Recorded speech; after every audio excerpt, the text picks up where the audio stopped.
அவ்வளோதாங்க வேலை முடிஞ்சுது. அந்த பழைய ஹை வோல்டேஜ் டவர வந்து கீழ கட் பண்ணி போட்டாங்க. நீங்க என்ன வேணா நெனச்சுக்கங்க. இப்படி ஒரு கவர்மெண்ட்ட நம்ம மிஸ் பண்ணிடவே கூடாது. ஏன் சொல்றேன்னா, இது நம்ம நெனைக்கிற மாதிரி சாதாரண வேலையே கிடையாது. ஒரு மிகப்பெரிய வேலை. இத நான் நேர்ல பார்த்துருக்கேன்.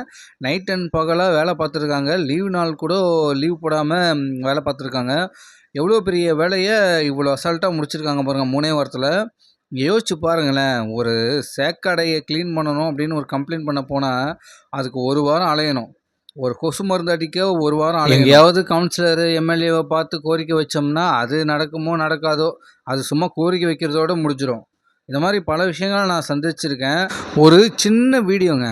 எடுத்து இந்த மாதிரி பிரச்சனை இருக்கு அப்படின்னு சொல்லி Instagramல போட்டது தான். அது எவ்வளோ வைரல் ஆகி இன்னைக்கு பாருங்க, எவ்வளோ பெரிய வேலை நடந்திருக்கு பாருங்க. ஒரு வீடியோ யாருமே போய் நம்ம நேர்ல போய் சொல்லக்கூட இல்ல. ஒரு வீடியோ மூலியமா பார்த்து இன்னைக்கு இவ்வளோ ஸ்டெப் எடுக்குறாங்கன்னா, நீங்க நேர்ல போய் சொன்னீங்கன்னா எப்படி எடுப்பாங்கன்னு நீங்க யோசிச்சு பாருங்க. இந்த டிவிகே கவர்மெண்ட் கிட்ட நீங்க என்ன கோரிக்கை வேணாலும் வைங்க. அது நியாயமா இருந்தா கண்டிப்பா அத செஞ்சு குடுப்பாங்க. ஏன்னா, இவ்வளோ பெரிய வேலைய அவங்க அசால்ட்டா முடிக்கும்போது, சின்ன சின்ன வேலைகள கண்டிப்பா செய்வாங்க. நான் நம்புறேன். நீங்க உங்களுடைய ஏரியாவுல என்னென்ன பிரச்சனை இருக்கோ அதெல்லாம் சொல்லுங்க. கண்டிப்பா நிறைவேற்றி தருவாங்க. தேங்க் யூ மக்களே!